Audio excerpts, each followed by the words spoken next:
Welcome to the Big Gay Fiction Podcast, the show for readers and writers of gay romance fiction. If you can read it, write it, watch it, or listen to it, these two guys are going to talk about it. Now, here are your hosts, Jeff Adams and Will Knaus. Welcome to episode 9 of Jeff and Will's Big Gay Fiction Podcast. I'm Jeff. And I'm Will. And I hope everyone listening has had a lovely week and hopefully a good start to the month of December. Jeff, how have you been? I've been traveling again. Yes, you have. I actually left the country this time. Went all the way up north to Toronto and hung out for the week, doing some work for my day job. Mm-hmm. It was cool. I've never been to Toronto, and I liked it a lot. It was nice and crisp. I wouldn't call it cold. Certainly not by our New York standards, because it was only in the 40s during the day and the middle 30s, in the evening time. So not super cold. Canadian boys are cute to look at, and they all walk around going "A," some of the time. Mm-hmm. I actually had a customs guy say "A" to me, yes, which was kind of cool. But it was a good week. Even got some editing done on the trip, on the plane. Got the first pass done on Breakaway and Score, the Matt and Leo novella, and also the first pass done on the Hat Trick Christmas Story that'll be posting to the blog, hopefully by next weekend. And also got a little bit of writing done on Winger, but not too much, because it was not in the right environment to write effectively. But all in all, not too bad. And I missed you all week. Of course you did. we were down to texting because international phone calls were not exactly the easiest thing to make. I think it's sweet that you mentioned me, of course, but you mentioned the cute boys and the weather, but you forgot to mention the most important thing of all. Which was? You visited the land of poutine. Oh my god, yes. Not only did I visit the land of poutine, I went to Poutineville. Which is the most important thing that happened during the trip. Which was the last thing I did, practically, on the trip. Poutineville, my god, yes. They had 25 poutines on that menu, I think. Yummy. And a shepherd's pie poutine that I swear I almost went for, because I love shepherd's pie.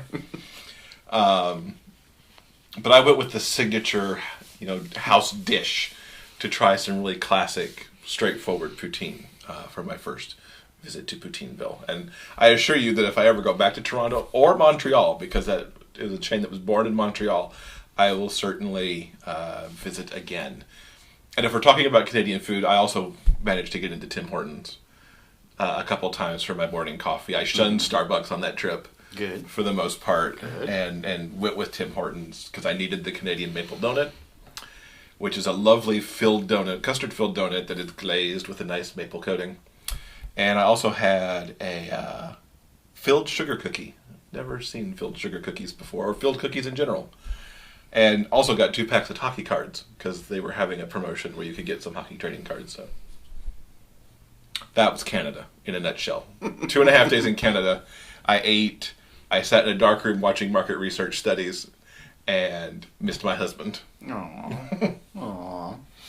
Well, I appreciate the thought.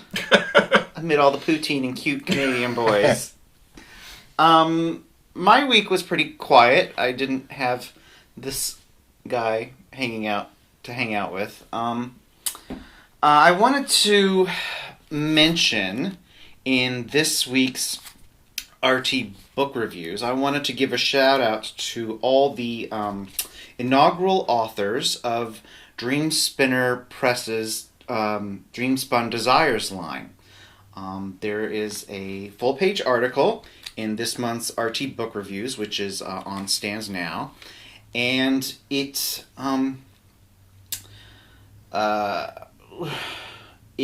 details what the new category line at Dreamspinner Press is all going to be about, and it mentions the authors of the first 3 months of books, and it's a really great article. I just wanted to say congratulations to them. People like MJ O'Shea and Shira Anthony, who are Their books are coming out in January 2016. And I know I'll definitely be signing up for this new subscription service. I think it's going to be a lot of fun. So congratulations to them on the great coverage in a big, fancy, big deal magazine. And remember, this is the guy last week who said he didn't really like getting gifts of books. He made it clear in no uncertain terms that the Dreamspun subscription was part of his Christmas present. Yeah.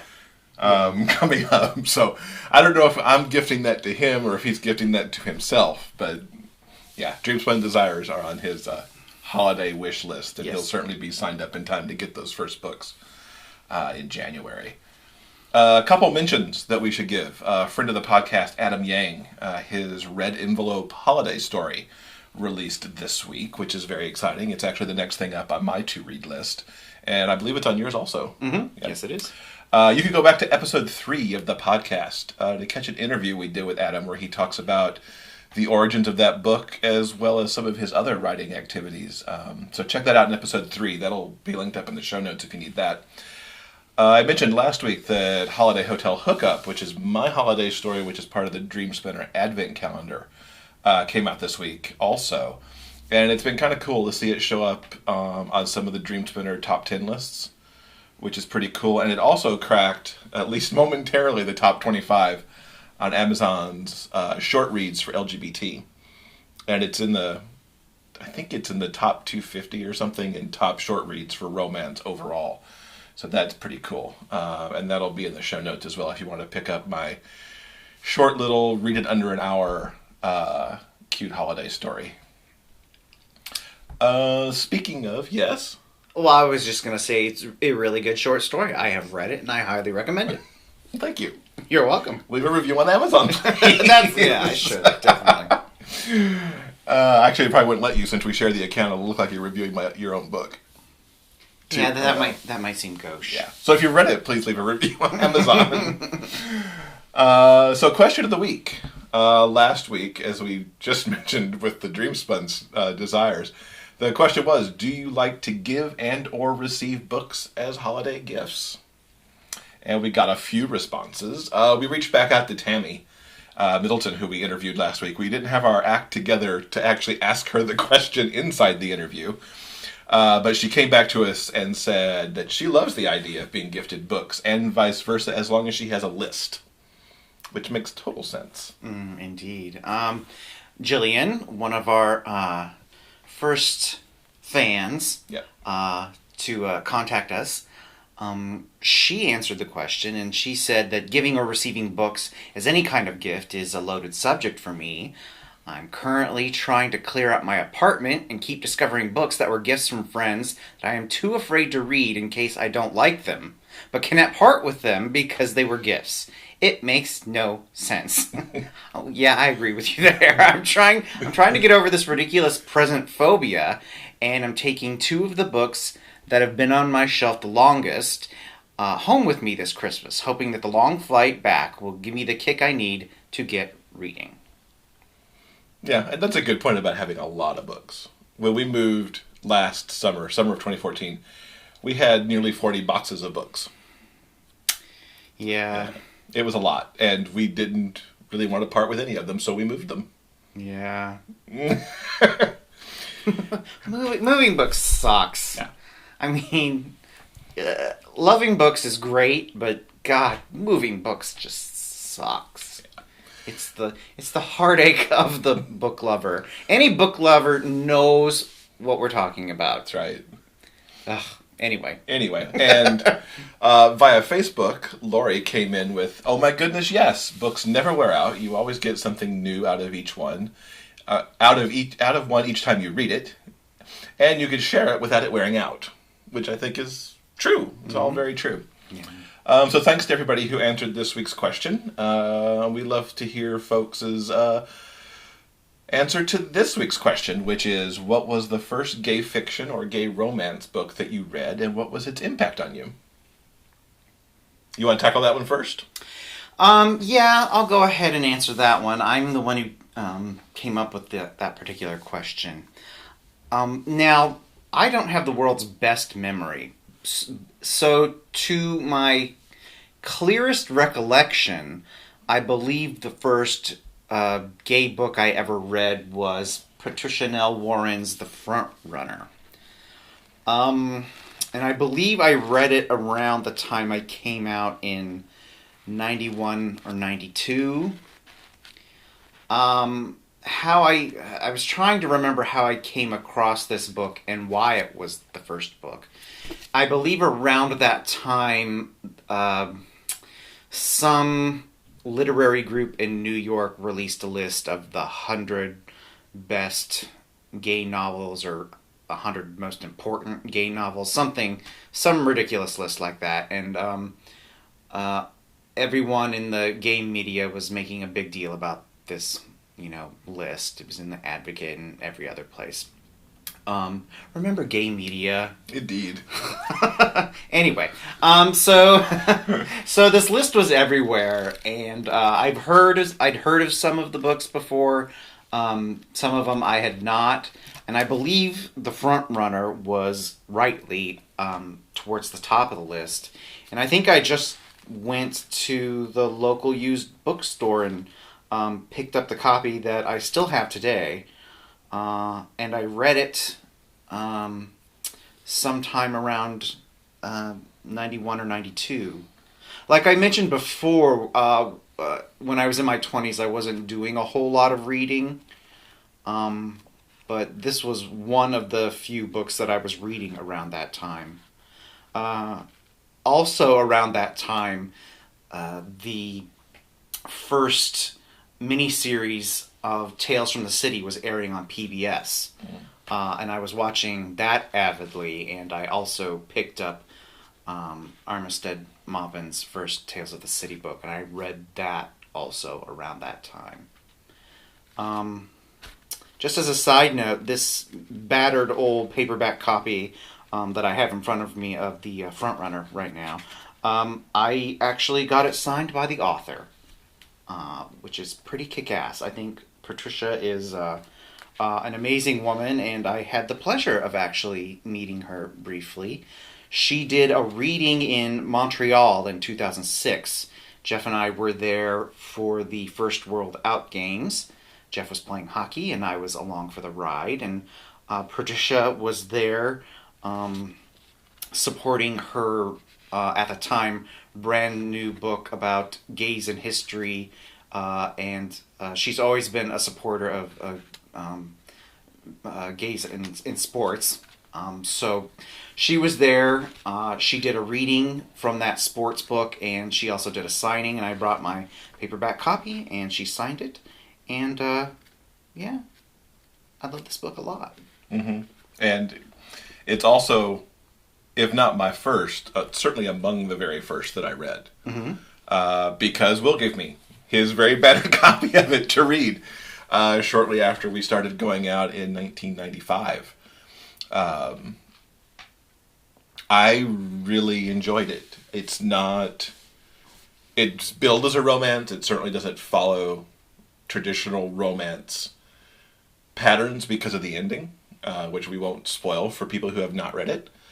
Well, come on. It's over, what? How old is this book? It's 60s, I think? It's 35 years old now. 60s or 70s? When was it? No, it was first published in 74. It's almost as old as me. It is so 40 years ago this book was published. It doesn't fit the current romance pattern. It is, unfortunately, a tragedy. Yes. It's a romantic tragedy. But it's a beautiful book. It's an amazing book. It's a beautiful story. As the first gay book to read, I think it was a really good choice because even for it being set... it's set around the Olympics. It's the Munich Olympics, right? For 72, I think. No, it was set in the 1980 ones, which was Montreal. Oh, so it jumped. It jumped forward in time for its setting. Yes, it did.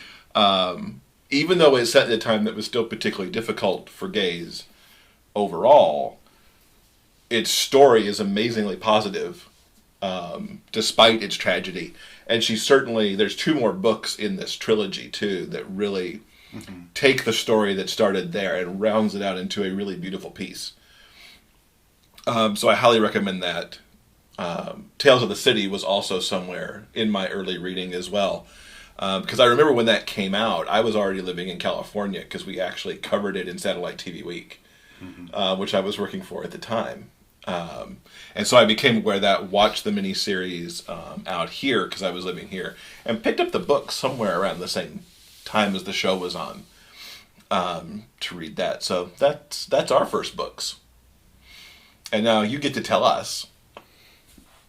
Tell us what your first gay fiction or gay romance book was and what that experience was like. Now, you can answer this question in any number of ways. You can tweet us at Big Gay Fiction, and you can also leave a comment on this week's entry on our Facebook page at facebook.com/Big Gay Fiction Podcast. Or you can also leave a comment in this episode on the YouTube channel or on our website at biggayfictionpodcast.com. And, of course, if you feel like doing it the new old-fashioned way. The new old-fashioned way, you can actually email us at jeffandwill@biggayfictionpodcast.com. And while you're writing us or answering the question, please feel free to suggest a future question for the listeners of this podcast. Yeah, we'd love to hear that stuff. Yeah. We also, not related to Question of the Week exactly, but did hear it from one of our new listeners, Scott, who tweeted us a couple of dozen authors he'd like for us to get on the show to interview. So we're looking that list over and starting to, make some contacts because in general, we'd love to get somebody on the show every other week is kind of what we're thinking about. So we'll start doing that. So if there's authors you want us to contact, you can hit us up in all those same ways also. And we'll see if we can get them on the show. So there was some really cool TV on this week. As soon as I got back in from Toronto, we walked in the door, got dinner, and started watching The Wiz. Pretty much, yes. Yeah. It was spectacular, I thought. NBC really got it right this time, from the casting to how they shot it and the stage tech going on, and the choreography from Fatima Robinson plus Cirque du Soleil. I thought was right on point. I loved every minute of it. This is where you get to say something about it now. I was crazy for this. I thought it was amazing. First and foremost, Stephanie Mills is a pint-sized national treasure. I love that woman. She looked amazing. She sounded even better than amazing. It's just crazy how she's not an international superstar. I don't understand that. She's just, She was awesome. Crazy good. Yeah. As well as everyone in the cast. It was pretty damn close to perfection. I really, really enjoyed this a whole lot. For me, I think when you're growing up, there are certain things, whether it be a book, or maybe it's a TV show, or maybe it's a song, or in this case, for me, it's particular movies. They serve as sort of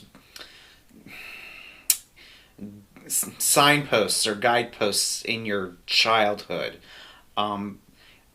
For me, The Wiz has always had a very special place in my childhood.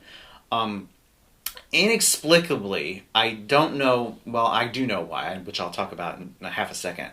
Whenever my family would go to the local video store to pick out a movie, I can't even tell you how many times I picked out The Wiz. I watched, The Wiz on that, crappy, battered VHS rental tape so many times. I think part of the reason I was so drawn to the movie and the show itself, specifically the movie, is the very unique production design. It's sort of how do you describe it? Sort of Urban Decay chic.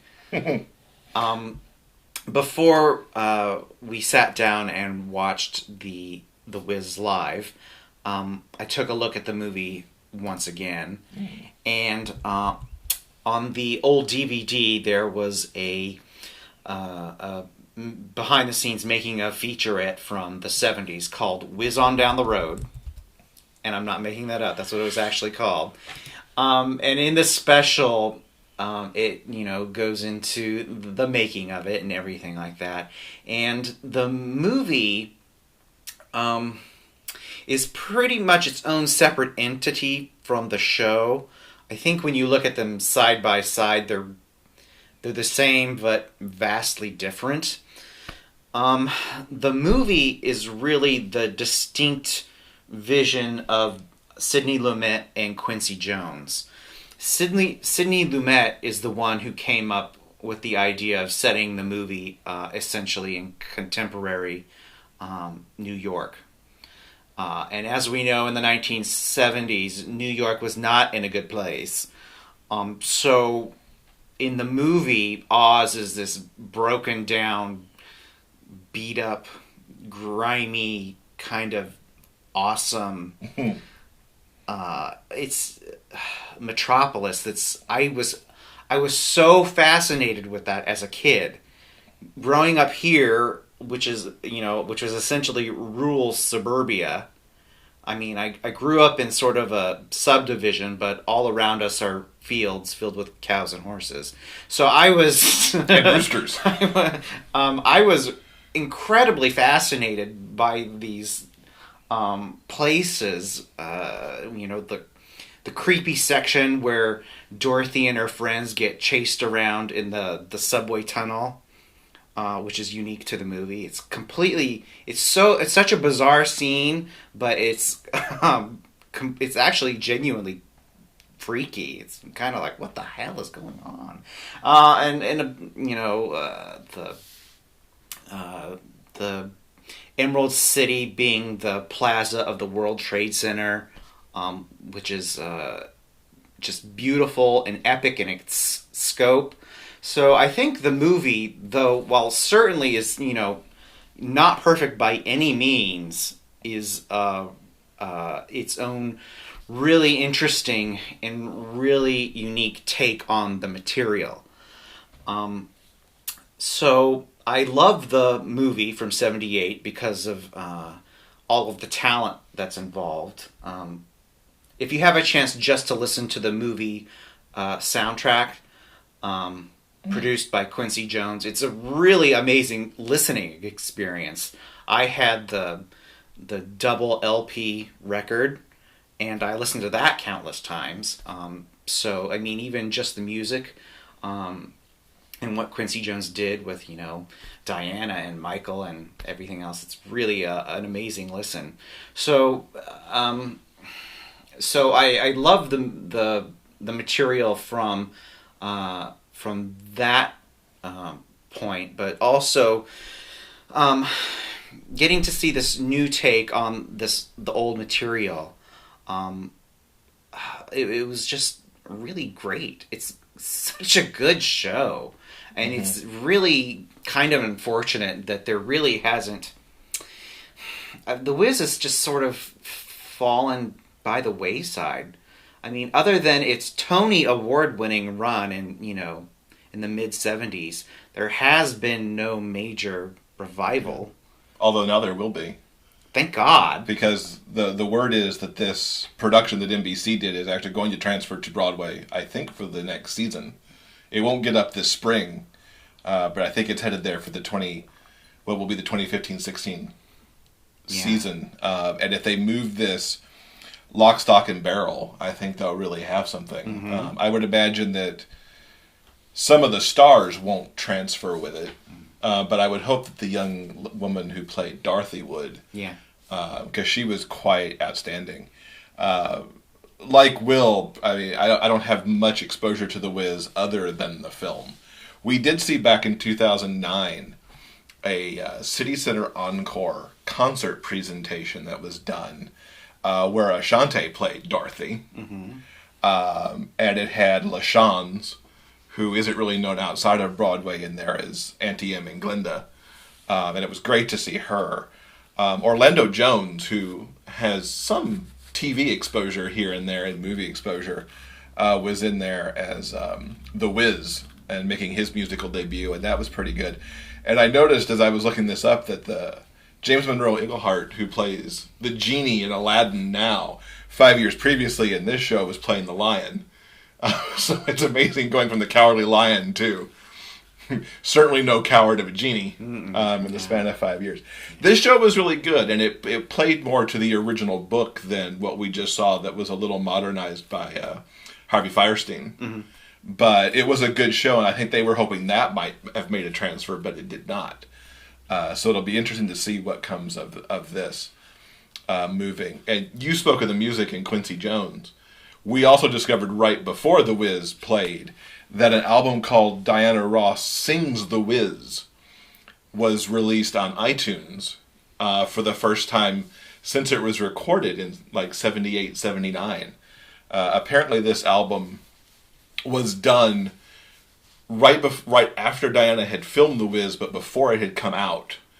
And apparently because the movie tanked at the box office, which apparently it tanked really badly, they shelved this album, and it has never come out in the intervening 40 years until now. Well, nearly 40 years, because the movie's not quite 40 yet. It's her take on everything. She sings every role, because there is no help. It's not produced by Quincy Jones. It was produced by someone else whose name I forget, but that she had worked with on some of her other hits, her solo hits, and not her Supremes material. I've listened to it once all the way through. It's fascinating. Mm-hmm. And it's a good Diana Ross album. I mean, she was pretty much in the top of her game then in the late 70s. And she really sat down and thought about what she was doing and how she was going to play these roles, whether it was Dorothy or Glinda or Eveline or whoever it was going to be. And gives it her all. We'll link to it in the show notes. You could definitely at least preview it on iTunes if you don't pick up the whole thing. Well, we're talking about shows. One other show that I kind of wanted to give a shout out to that's been making some good rounds lately is the revival of Spring Awakening. And the thing that sets it apart, if you're not familiar, is that it's done by Deaf West Theater Company, and they've taken the show that, won a number of Tonys and got a lot of critical acclaim about 10 years ago, I think. Somewhere between 8 and 10 years ago. Mm-hmm. And have really revolutionized it. I mean, I was a fan of the show originally. I'll admit to being more a fan of the score than the story itself. And I know for Will, he barely got through the show because he really didn't like the book, but you did like the score enough to hang around. I do think the music is really good. I have a problem with the story, mm-hmm. but, whatever. The Deaf West production really revolutionizes it because you've got half the characters now who are deaf, and the whole show is done in sign language, or in particular passages where you have characters who are speaking and not deaf characters. There are places on the stage where you can read subtitles, and in the instances where it's all being signed, there are subtitles, so you could follow the show no matter how you need to. But taking that and laying the deaf storyline into it really changed up the show, because now it's not just about a sexual awakening of some of these young people. It's also them trying to get through life at a time when you really weren't allowed to teach even sign language in German schools. There's a whole note in the playbill now about how they didn't just throw this element into the show. It actually has a historical tieback to times, kind of leading into World War II. So that's fascinating. The reason I'm giving this rather lengthy shout out at this point is they were on Late Night with Seth Meyers recently and did one of their centerpiece numbers for that, which I'll link up to in the show notes. And it gives you a really good idea of what that show looks like. They also were recently, in the middle of November, they were invited to the White House as part of a panel discussion about deaf performers and the arts. And they did a couple numbers there. It was a really interesting panel discussion overall on how the arts needs to be integrated appropriately for those who have, whatever kind of disability they may have, to really make the arts accessible for them as a performer and as an audience member. So I believe that's still available streaming, and if it is, I'll link up to that too, because it was a very interesting discussion beyond the couple of numbers that they actually performed in that. Spring Awakening, if you're in New York, either because you live there or because you might be attending something in the city over the holidays, I highly recommend seeing this show. It's limited engagement through, I believe, I want to say January 26th. It's definitely gone by the end of January. They have to get out of their theater because something's coming in behind it. And I believe all those folks from Deaf West actually have to come back to the West Coast and get back to their regular lives. So don't miss that if you get the chance to see it. And since this episode has sort of become our unofficial music and musicals it kind of has, theme week, we also wanted to say congratulations to all of the performers who are on The Voice as we're headed into, what is it, the I think the semifinals start the semifinals this week. Yeah. It's been a pretty badass, amazing season. There's some, well, of course, there's always talented people, but this has been a pretty spectacular season so far. It has been. Who's your favorite? Who's your who are your one or two front runners to win? I think compared to last year, where I feel like it was, patently obvious who was going to and who should win, I think it's a little more up in the air this season. I think everyone is uniformly giving very polished and personal performances. So I don't think it's like anyone is an obvious standout superstar. They're all really good. I'm enjoying them all a lot. These top, are we in the top 10 now? Yeah, 10 became 9 this week. Yeah, we're in the top 9. They're all really amazing. You were so not answering the question. Well, yeah, I guess, I kind of am. You are very passionate about your favorites. I'm a little more pragmatic, and I go, everyone's so talented. Aren't they great? But you are... I have to say that I've tipped a little bit. If we recorded this particular segment last week, I think I would have said that Jordan is a lock. Mm-hmm. Because he's done these really amazing turns with songs like Chandelier, and he did the Adele song, and has, he's got the voice, and he seems to really have the fans behind him. But then you get to this week, and Jeffrey Austin just made me cry to the point of speechlessness on the couch for minutes with the song that he did, and I'm blanking on the name of it. It was a song I'd never heard of before. Mm-hmm. It just devastated me, and he's been really consistently good all along, but I think that was a breakout for him. Mm-hmm. I think Amy had a breakout with that really stripped down, almost torch song version of Bye Bye Bye that she did. Mm-hmm. You've never heard NSYNC quite like that before. And, the thing it made me think about was what would happen if she got together with Justin Timberlake to do it like that, and what that could turn out to be, because Justin can do a torch song, as we know from some of his later stuff. And then you've got Maddie, who consistently revamp songs like she did with Girls Just Want to Have Fun. You're doing the same thing I'm doing. You're just elaborating. You're saying they're all amazing. Here you go. That was my top 4. Okay, your top 4. That's who I think the top 4 is. Top 4 out of the top 9. But I also see what you're saying, that, by and large, it's a really good group. Mm-hmm. We actually, in the eliminations this week, the one I've been waiting to get rid of finally left. But you'll notice in my top 4, too, I also didn't put Braden up there, because I think he has peaked and maybe starting to fall back by the wayside. But 15-year-old Braden's also been nothing short of amazing so far this season. Yeah. It's really interesting, because, we've never watched American Idol. for the most part, except when Adam Lambert was on, and then we were tending to only watch his parts. But now we've committed to The Voice, and I think one of the reasons that we do The Voice is because the coaches are consistently, they're hysterical in their banter between the four of them, but they always give good notes. It's not like you suck, or you did the wrong song, or you did whatever. It's notes they could take away and use. And, even like with Corinne having a total blank out on her lyrics, they all were like, we've all done that. It happened, and you kept going instead of freaking out and stopping. And so, she even learned a little something in that moment. It was kind of okay.